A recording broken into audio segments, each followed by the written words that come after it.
Hi hello friends, welcome back to roadside Ambanis. எல்லாம் தமிழக வெற்றி கழகத்தோடு இருக்கும் பொதுமக்களுக்கு அனைவருக்கும் வணக்கத்தை தெரிவிச்சுக்கிறேன். இன்றைக்கி நம்ம பேச போகிற விஷயம் ரொம்ப சென்சிட்டிவான விஷயம். ஸோ வருத்தமாக இருக்குது இந்த மாதிரி விஷயம் நம்ம பேசுகிறோன்னும் போது. ஏன்னா தமிழக அரசு அவ்வளோ மோசமாக இருக்குது. கிட்டத்தட்ட ஒரு 5-6 நாளைக்கு முன்னாடி ஒரு நியூஸ் ஒன்று நீங்கள் எல்லாருமே பார்த்துருப்பீங்க. அதாவது ஒரு பெண் ஒருத்தவங்க இந்த ட்ரைனேஜுக்கு போட்டிருக்காங்களே, இந்த மழை நீர் சேமிப்புக்காக ஒரு பள்ளம் நோண்டி வச்சுருப்பாங்களே, அதுக்குள்ளே கிட்டத்தட்ட அவங்களுக்கு 40லேருந்து 45 வயசுக்குள்ளே சொல்கிறாங்க. அவங்க பேர் தீபா. அதுக்குள்ளே விழுந்து அவங்க உயிர் இழந்து போயிருக்காங்க. ஸோ யோசிச்சு பாருங்கள், வேறு ஏதாவது ஒரு ஸ்டேட்டில் இந்த மாதிரி ஒரு நியூஸ் கேள்விப்பட்டிருக்கீங்களா? ஒரே ஸ்டேட் தமிழ்நாடு. ஸோ வெக்கமாக இருக்குது இதை பற்றி பேசுகிறதுக்கு, கோபமாகவும் இருக்குது, ஆதங்கமாகவும் இருக்குது. நம்ம தமிழக வெற்றி கழகத்தோட அண்ணா நகரை சேர்ந்த மாவட்ட செயலாளர் அவர்கிட்ட பேசும்போது அவர் ஒரு 2-3 விஷயம் சொன்னார். அவரோட இன்றைய வீடியோ கிளிப்பிங் கூட பார்த்தேன். ஸோ அப்போ உடனே இதை மக்கள்கிட்ட இதை தெரியப்படுத்தணும். இதை நம்ம கடந்து போகக்கூடாது. நம்ம எவ்வளோ விஷயங்கள் பேசுகிறோம், அரசியல் ரீதியாக நிறைய விஷயங்கள் பேசுகிறோம். ஸோ மக்களுக்கு ஒரு பிரச்சனை நடந்திருக்கு, இது அப்படி ஜஸ்ட் லைக் தட்னு சொல்லி இதை விட்டு போக முடியாது. ஸோ இதை மக்களுக்கு தெரியப்படுத்தணும். இந்த மாதிரி ஆட்சி நடக்குது, வருங்காலத்தில் நம்மளை தான் காப்பாற்றிக்கணும். நமக்காக எந்த அரசாங்கமும் வந்து நம்மளை காப்பாற்றுறதுன்றதை இந்த நேரத்தில் தெரியப்படுத்தணும் தான் இந்த வீடியோ பண்ணுறேன். வாங்க வீடியோக்குள்ளே போகலாம்.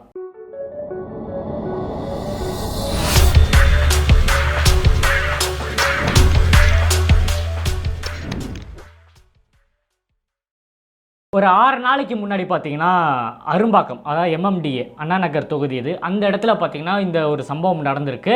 ஸோ நைட் ஒரு 12:30 மணி போல் தீபான்றவங்க, அவங்க ஏஜ் பார்த்தீங்கன்னா 45 சம்திங் சொல்கிறாங்க. அவங்க நடந்து வரும்போது அந்த ட்ரைனேஜுக்காக அவங்க போட்டு வச்சுருந்தா அந்த வடிகால், அது மழைநீர் சேமிப்பு, இந்த மாதிரி ரோட்லலாம் பள்ளம் நோண்டி வச்சுருக்காங்க, நீங்கள் பார்த்துருப்பீங்க. அதுக்குள்ளே விழுந்து இறந்து போயிருக்காங்க. ஸோ காலையில் 8:30க்கு மேலே தான் ஸ்கூலுக்கு போகிற பசங்க பார்த்து சொல்லியிருக்காங்க இந்த மாதிரி உள்ளே யாரோ இருக்காங்கன்ட்டு. ஸோ எடுத்த உடனே பார்த்த உடனே இந்த மாதிரி ஒரு லேடி ஒருத்தவங்க இருக்காங்க, அவங்க யார் என்னன்னே தெரில. இந்த இன்ஃபர்மேஷன் தெரிஞ்சோடனே தமிழக வெற்றி கழகத்தோட மாவட்ட செயலாளரான ஏஎஸ் பழனி அண்ணா அந்த இடத்துக்கு அவங்க நிர்வாகியோடு போயிருக்காங்க. வேறு எந்த கட்சிக்காரங்களும் அந்த இடத்துல வரவும் இல்லை, அதை விசாரிக்கவும் இல்லை. ஆனால் அந்த அளவுக்கு நடந்துட்டு இருக்கு. ஸோ இந்த கவர்மெண்ட்டில் நடக்குது, திமுக ஆட்சியில் நடக்கும்போது அதுக்கிட்ட யாரும் நெருங்க கூட விட மாட்டாங்க. ஸோ அப்படி இருக்கும்போது நம்ம தமிழக வெற்றி கழகத்தோட நிர்வாகிகள்லாம் அங்கே போய் கேள்வி கேட்க ஆரம்பிச்சிருக்காங்க. க்ரௌடு வர ஆரம்பிச்சிச்சு, நிறைய மக்கள் கேள்வி கேட்க ஆரம்பிச்சிருக்காங்க. ஸோ உள்ளேருந்து அவங்க எடுத்தோன்னே பார்த்தீங்கன்னா அவங்க ஃபுல்லாக அந்த தண்ணியில் கிடந்து நைட்டு ஃபுல்லாக அது தண்ணியில் இருந்தனால உடம்புலாம் ஊறி போய், ஸோ பார்க்கும்போது ரொம்ப அது இந்த வீடியோவில் ஷேர் பண்ணக்கூடாது, ஏன்னா சென்சிட்டிவான கண்டென்ட்ன்றனால அதை நான் இதில் ஷேர் பண்ணாமல் விடுறேன். ஆனால் அந்த வீடியோ கிளிப்பிங், அந்த ஃபோட்டோஸ்லாம் நான் பார்த்தேன். ஸோ நிஜமாலே வருத்தமாக இருந்தது. ஸோ போஸ்ட்மார்ட்டம் ரிப்போர்ட்டில் என்ன சொல்கிறாங்கன்னா, கிட்டத்தட்ட அரை மணி நேரம் அவங்க உயிருக்கு போராடி இருக்காங்க, அதுக்கப்புறம் இறந்து போயிருக்காங்கன்ட்டு. ஸோ இதுக்கப்புறம் எல்லாருமே இதை நியூஸில் பார்த்துருப்பீங்க. அவங்க வீட்டு சைடை பற்றி நீங்கள் யாருன்னா யோசிச்சு பார்த்தீங்களா? அவங்களுக்கு இருக்கிற ஒரு பொண்ணு, சிங்கிள் உமன், அவங்க அம்மா. ஸோ அவங்களுக்கு இருக்கிறது ஒரு பாட்டி ஒருத்தவங்க இருக்காங்க, அவங்களும் பார்த்திங்கன்னா மாற்றுத்திறனாளி, ஹேண்டிகேப்பு. ஸோ அவங்களால வேலைக்கும் போக முடியாது. ஸோ இவங்க வீட்டு வேலைக்கு போகிறவங்க. அந்த குழந்தையோட நிலைமை என்ன ஆயிடுச்சு? இதுக்கு யார் பதில் சொல்லுவா?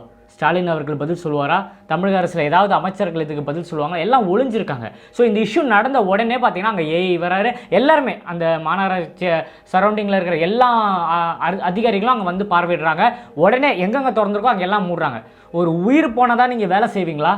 ஸோ நம்ம தமிழக வெற்றி கழகத்தோட நிர்வாகிகள் அங்கே கேள்வி கேட்டிருக்காங்க. இதுக்கு முன்னாடியே அங்கே பழனி அண்ணாவும் அங்கே இருக்கிற டீம் எல்லாருமே பார்த்தீங்கன்னா கார்பரேஷனுக்கு லெட்டர் எழுதியிருக்காங்க. நிறைய இடத்துல நீங்கள் பள்ளம் நோண்டி வச்சுருக்கீங்க, இதை மூடி கொடுங்க, 4 மாதமாக எங்கள் வீட்டாண்ட இவ்வளோ பிரச்சனைகள் இருக்குது, 4 மாதமாக அந்த ஏரியாவில் ஒரு பிரச்சனை இருக்குது, நம்ம நிர்வாகிங்க அவங்க கையோட லெட்டர் எழுதி கார்பரேஷனுக்கு ஒரு கம்ப்ளைண்ட் ஒன்று கொடுத்துருக்காங்க. யாரும் வந்து கூட பார்க்கல. இப்போ ஒரு உயிர் போச்சுன்னு ஒன்று பார்த்தீங்கன்னா எல்லாருமே இறங்கி வந்து வேலை செய்கிறாங்க. ஸோ அது ரொம்ப வருத்தமாக இருந்தால் அவங்க ஃபேமிலி மெம்பர்ஸோட இன்டர்வியூ பார்த்தேன். அந்த அம்மா அவங்க பாட்டி கொடுக்குறாங்க, எங்களுக்கு யார் பதில் சொல்லுவா? உடனே மாநகராட்சி சைட்லேருந்து ஒரு அறிவிப்பு வருது. என்ன தெரியுமா? அவங்க பார்த்தீங்கன்னா அது ட்ரைனேஜில் விழுந்து சாவலை, அவங்கள யாரோ கொலை செஞ்சு கையை கட்டி போட்டிருக்காங்க. அதுக்கப்புறம் டீப்பாக உள்ளே போன அப்புறம் சில விஷயங்கள் தெரிய வந்து நம்ம நிர்வாகிங்க சொன்னாங்கன்னா, கையெல்லாம் யாரும் கட்டலை, அவங்க அதுக்குள்ளே விழுந்தோடனே தப்பிக்க முயற்சி பண்ணுவோம், அவங்க போட்டிருந்த துப்பட்டா கையில் சுற்றி இருக்குது, யாரும் கையெல்லாம் கட்டி உள்ளே போடலை. அவங்க வரும்போது அந்த மரப்பலகையில் லைட்டாக மூடி வச்சுருந்தாங்க, அதில் ஈரமாக இருந்து மழை பெஞ்சு ஈரமாக இருந்து அது கால் வச்சோன்னா உடஞ்சி உள்ளே போயிருக்குது, அப்படியே உள்ளே போயிருக்காங்க. அவங்க வீடு கோடம்பாக்கம் சைடில் இருக்குது, அவங்க அந்த சைடு போகிற வழியில் விழுந்திருக்காங்க. ஸோ இதுதான் நடந்திருக்கு. தமிழ்நாட்டில் நீங்கள் மனசை தொட்டு சொல்லுங்கள், உங்கள் வீட்டு பக்கத்தில் பள்ளம் இல்லை, உங்கள் வீட்டு பக்கத்தில் நோண்டி போடல, நீங்கள் மனசை தொட்டு சொல்லுங்கள். எத்தனை வருஷமாக தெரியுமா தமிழ்நாட்டில், எத்தனை வருஷமாக உங்களுக்கு தெரியும் மழை பெஞ்சா எவ்வளோ இடத்துல தண்ணி ஏறுது? ஃப்ளட்டு வருதுன்னா ஓகேங்க, ஃப்ளட்டு வருது, இல்லை சுனாமி வருது, அதெல்லாம் வருதுன்னா ஓகே, நம்மளால் கண்ட்ரோல் பண்ண முடியாது, அது நேச்சர்னு சொல்லலாம். ஆனால் இந்த மாதிரி விஷயங்கள்லாம் சொல்லுங்கள், யோசிச்சு பாருங்கள், இந்த மாதிரி விஷயம்லாம் யார் கண்ட்ரோல் பண்ண முடியும்? ஒன்றுமே பண்ண முடியாது. இப்போ மழை பெய்யுது, நீங்கள் எடுத்து சொல்கிறேன் பாருங்கள், இந்த மாதம் இந்த வருஷம் எண்டில் பார்த்தீங்கன்னா மழை பெய்ய போகுது. என்ன பண்ண போகிறாங்க தமிழக அரசு, என்ன பண்ண போகிறாங்க? இத்தனை வருஷத்தில் நீங்கள் என்ன பண்ணீங்க? இந்த மழைநீர் சேமிப்பு வடிகால் பண்ணுறதுன்னு சொல்லி நிறைய இடத்துல பள்ளம் நோண்டிச்சு, எங்கள் வீட்டாண்டையும் பண்ணியிருக்காங்க. உள்ளே ஃபுல்லாக ரப்பிஷ் தான் இருக்குது, அதனால் ஒரு யூஸும் இல்லை. அது பண்ணி வச்சும் தண்ணி வந்து நிற்கிது, அதுக்கு யார் பதில் சொல்லுவா? தமிழ்நாட்டில் இப்போ எங்கள் மெயின் ரோட்டில் திருமங்கலம் ரோட்டில் போனீங்கன்னா அவ்வளோ பள்ளம் நோண்டி வச்சுருக்காங்க. ஏன் 4 வருஷத்துக்கு முன்னாடி நீங்கள் ஆட்சிக்கு வந்தோன்னே ஏன் இதை பண்ணலை? எல்லா இடத்துலையும் பள்ளம் நோண்டி முடிச்சிருக்கலாம்ல. ஏன் இந்த கடைசி பீரியட் லாஸ்ட் இந்த 5வது வருஷம் ஆட்சி முடிகிற டைமில் நீங்கள் ஏன் பள்ளம் நோண்டுறீங்க? இதான் என்னோட கேள்வி. வேறு ஏதாவது ஒரு ஸ்டேட், கேரளா எடுத்துக்கோங்க, சரி கர்நாடகா எடுத்துக்கோங்க, வேறு ஏதாவது ஒரு ஸ்டேட்டில் நீங்கள் பார்த்துருக்கீங்களா மழை பெஞ்சு வீட்டுக்குள்ளே தண்ணி ஏறி மக்கள் அவதிப்படுறாங்கன்ட்டு? வேறு எங்கன்னா கேள்விப்பட்டிருக்கீங்களா? இல்லை வேறு ஏதாவது கண்ட்ரியில் கேள்விப்பட்டிருக்கீங்களா?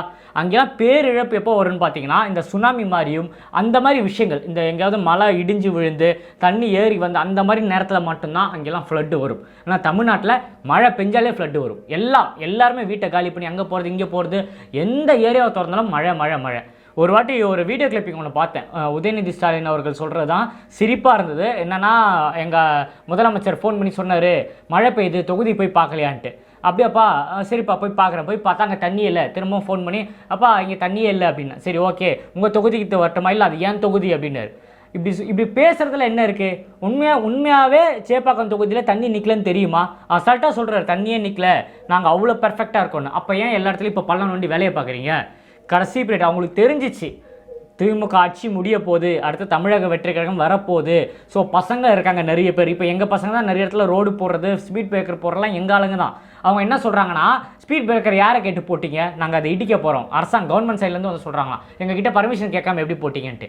இத்தனை வருஷமாக 4 வருஷமாக நிறைய பேர் விழுறாங்க, மக்கள் சொல்லி நாங்கள் போட்டு கொடுத்தோம், அதுக்கு பிரச்சனை பண்ணுறாங்க. ஸோ இப்படி அலட்சியமாக இருக்காங்க. எவ்வளோ இடத்துல நீங்கள் இந்த வீடியோ பார்க்குற நிறைய பேர் நீங்கள் பார்ப்பீங்க. உங்கள் பொதுமக்களுக்கு தயவு செஞ்சு இந்த வீடியோ ஷேர் பண்ணுங்கள். மனசாட்சியை தொட்டு சொல்லுங்கள், உங்கள் ஏரியாவில், உங்கள் ஸ்ட்ரீட்டில், உங்கள் பக்கத்து தெருவில் ஒரு இடத்துலச்சா பள்ளம் நோண்டாமல் இருக்கா? எல்லா இடத்துலையும் நோண்டி போகிறாங்க. நோண்டி போட்டால் பிரச்சனை இல்லைங்க, அதுக்கு பாதுகாப்பாக பேரிகேடு இல்லை கம்பி கட்டி அவ்வளோ சேஃப்டியாக வச்சுருந்தா யாரும் விழ போகிறது கிடையாது. இங்கே எங்கள் ஏரியா பக்கத்தில் ஒரு ஓ பிளாக்னு ஒரு ஏரியா இருக்குது. அந்த இடத்துல பார்த்தீங்கன்னா ஒரு பார்க் ஒன்று இருக்குது. அது பக்கத்தில் இந்த லைன் ஃபுல்லாக பள்ளம் நோண்டி வச்சுருக்காங்க. என்னை கூப்பிட்டு காட்டுறாங்க, எங்கள் நிர்வாகி, எங்கள் கழக தோழர் ஒருத்தர் இருக்கிற கலிலகமாத், அவர் என்னை கூப்பிட்டு காட்டுற, அஸ்வின் ஈவினிங் வான்னாரு. நான் போகிறேன். போகும்போது பார்க் பக்கத்தில் வர சொன்னார். போகும்போது அந்த சைடு ஃபுல்லாக நோண்டியிருக்காங்க. அவர் என்ன சொல்கிறாருன்னா, இது பார்க்கு, இதுக்குள்ளே ஈவினிங் ஆனால் நிறைய பசங்க டியூஷன் முடிஞ்சு ஸ்கூல் முடிஞ்சு வந்து இங்கே விளையாடுறாங்க. சின்ன சின்ன குழந்தைங்க 4 வயசு 5 வயசு குழந்தைங்களாம் இங்கே வராங்க. அவங்க அம்மாவை கூப்பிட்டு வந்து வாக்கிங் போகிறாங்க. அவங்க அம்மா பசங்க இதுக்குள்ளே தான் விளையாடுறாங்க. சப்போஸ் யாராவது வெளியே வந்து இதில் விழுந்துட்டா, அதுவும் பெரிய பள்ளம், வெறும் காபோர்டை வச்சு சாட்சி வச்சுருக்காங்க, ஈஸியாக உள்ளே விழுந்துடலாம். பசங்களாம், சின்ன பசங்களுக்குலாம் என்ன தெரியும்? ஓடி விளாட்ற பசங்க, அவங்க உள்ளே விழுந்துட்டு அவங்க உயிருக்கு யாரா ஆதரவு கொடுப்பா சொல்லுங்கள்? கவர்மெண்ட்லேருந்து நாங்கள் உங்களுக்கு நிவாரண நிதி கொடுக்குறோம், உங்கள் குடும்பத்துக்கு இவ்வளோ செலவு, உயிருக்கு அவ்வளோதானா? யோசிச்சு பாருங்கள். ஈஸியாக மூவ் பண்ணிகிட்டு இருக்காங்க. ஒரு இடத்துல நான் சொல்கிறேன், சிட்டிக்குள்ளே ஒரு இடத்துல இந்த மாதிரி சொல்கிறேன், இந்த மாதிரி சென்னை சிட்டிக்குள்ளே எவ்வளோ இடத்துல பள்ளம் நோண்டி வச்சுருப்பாங்க? இமேஜின் பண்ணி பாருங்கள். நான் எங்கள் நிர்வாகிகிட்டலாம் பேசும்போது அதான் சொன்னாங்க, கடைசி வருஷம் அவங்களுக்கு தெரிஞ்சிச்சு நம்ம இனிமேல் ஆட்சிக்கு வர மாட்டோம், ஸோ இருக்கிற பணத்தை எப்படி சுருட்டுறது, இந்த திட்டம் அந்த திட்டம்லாம் சொல்லி யோசிச்சு பாருங்கள். முதலமைச்சர் வெளியூர் போகிறாரு, லண்டனு ஜெர்மனி அங்கங்கே சுற்ற போகிறாரு. போகிறதுக்கு எவ்வளோ செலவாகும் கேட்டால் முதலீடு கொண்டு வரேன்ட்டு. தமிழ்நாட்டில் இருக்க இந்த சின்ன சின்ன விஷயத்தை நீங்கள் சரி, சின்ன விஷயம் கிடையாது, பெரிய விஷயம், இந்த விஷயத்தெல்லாம் நீங்கள் சால்ட் அவுட் பண்ணவே முடிஞ்சிச்சு. தமிழ்நாட்டில் ஏதாவது ஒரு இடத்துல குப்பை இல்லாமல் இருக்கா? ஏதாவது ஒரு டேர்னிங் பாயிண்ட் சொல்லுங்கள். எங்கள் ஏரியாவில் நான் சொல்கிறேன், எங்கள் ஏரியா கோவில் பக்கத்தில் ஒரு சந்து இருக்குது, பக்கத்தில் குப்பை தொட்டி வச்சுருக்காங்க, ஃபுல்லாக குப்பை, அந்த ரோடு ஃபுல்லாக குப்பை. நீங்கள் லண்டன்லையோ ஜெர்மனிலையோ ஏன் விடுங்க, வேறு ஸ்டேட்டில் ஏதாவது இடத்துல இந்த மாதிரி பார்க்க முடியுமா? நீங்கள் போடணும், ஸ்ட்ரிக்டாக கவர்மெண்ட் ரூல் போடணும். வெளியே குப்பை கொட்டினா ஃபைன் போட்டால் எவன் கொட்ட போகிறான்? எவனும் கொட்ட மாட்டாங்க. நீங்கள் அலட்சியமாக இருக்கீங்க, மக்கள் ஜாலியாக இருக்கிறாங்க. ஸோ இதை மக்கள் மேலே குற்றம் சொல்லவே முடியாது. அழகாக குப்பை தொட்டி போட்டு இங்கே போட்டால் ஃபைன், கேமரா வைக்கணும். எவ்வளோ இடத்துல கேமரா இருக்குது? நீங்கள் ஒரு சப்பை கட்டுனீங்க பாருங்கள் கவர்மெண்ட் சைட்லேருந்து, அந்த அம்மா கொலை செஞ்சு உள்ளே போட்டாங்கன்ட்டு. அவங்க என்ன ஸ்மக்லிங் பண்ணுறாங்களா இல்லை ரவுடியா? அவங்களுக்கு என்ன இருக்குது அவங்கள கொலை பண்ணுறது? ஒரு சாதாரண வீட்டு வேலை செய்கிற ஒரு லேடி, அவங்கள கொலை செய்கிறதுக்கு யாருக்கு வெஞ்சன்ஸ் இருக்குது சொல்லுங்கள் பார்ப்போம். ஏதோ சப்பை கட்டி இந்த கேஸை முடிச்சிடணும், இமீடியட்டாக இது வெளியே கொண்டு வரக்கூடாது. தமிழக வெற்றி கழகம் இன்வால்வ் ஆனனால இது வெளியே வருது. ஃபெயிலியர் ஸ்டாலின் சொல்லி ஹேஷ்டேக் ட்ரெண்ட் ஆகுது. அப்போ தான் இது வெளியே வருது. இவ்வளோ விஷயங்கள் நடக்குது, இவ்வளோ இடத்துல குப்பை கொட்டியிருக்காங்க, இவ்வளோ நடக்குதுன்றது. நேற்று கூட நீங்கள் பார்த்துவீங்க, இந்தியா லெவலில் ட்ரெண்டிங், உலகம் சுற்றும் அங்குன்னு சொல்லி. இந்த அசிங்கம் யாருக்கு? இந்த மாதிரி தமிழ்நாட்டில் ஒரு சிஎம்முக்கு இந்தியா லெவலில் இந்த அசிங்கமான டேக்லைன்லாம் ட்ரெண்ட் ஆகுது. தமிழ்நாட்டில் மட்டும்தான் நடக்கும். ஸோ இந்த ஆட்சி விரைவில் முடியும். தமிழக வெற்றி கழகத்தோட தலைவர் தளபதி ஆட்சி வந்தோடனே இது எல்லாமே மாறும். ஸோ இந்த பள்ளம் நோண்டி வச்சு ஏதாவது ப்ராப்பராக பண்ணால் பரவாயில்ல. நீங்கள் நோண்டுறீங்க ஓகே, அதுக்கு நம்ம மக்களுக்கு ஏதாவது பயனுள்ளதாக இருந்தால் சந்தோஷம். நாங்களாம் வரவேற்போம். நீங்கள் பள்ளம் நோண்டி வச்சு அதில் காசு அடிக்கிறது, அதில் என்ஜினியர் ஒரு காசு அடிக்கிறது, ஏன் பள்ளம் நோண்டி வச்சா கவுன்சிலர் வந்து காசு அடிக்கிறது, அவங்க வந்து காசு அடிக்கிறது, எதுக்கு? பணம் பணம் பணம் எதுக்கு? வண்டியாக வந்து கொட்டுவார்னு எங்கள் தலைவர் சொன்னார். அதே மாதிரி தான் நடக்குது. இன்னும் அடுத்த 8 மாதத்தில் பாருங்கள் இன்னும் என்னென்ன நடக்க போகுது, என்னென்ன ஊழல் பண்ண போகிறாங்க, என்னென்ன கேவலமான விஷயம் பண்ண போகிறாங்க, நீங்கள் பொறுத்திருந்து பாருங்கள். ஸோ நீங்கள் அந்த தீபா அவங்க இழப்பை பற்றி என்ன நினைக்கிறீங்க? இந்த நேரத்தில் அவங்களுக்கும் அவங்க குடும்பத்துக்கும் ஆழ்ந்த இரங்கலை தெரிவிச்சுக்கிறேன். தமிழக வெற்றி கழகம் சார்பாகவும் நம்ம ரோட் சிரமணி சேனல் சார்பாகவும் வருத்தத்தை தெரிவிச்சுக்கிறேன். நீங்கள் இதை பற்றி என்ன நினைக்கிறீங்க? நம்ம அரசாங்கம் இந்த அளவுக்கு கீழ்த்தரமாக பண்ணுறதை பற்றி என்ன நினைக்கிறீங்க?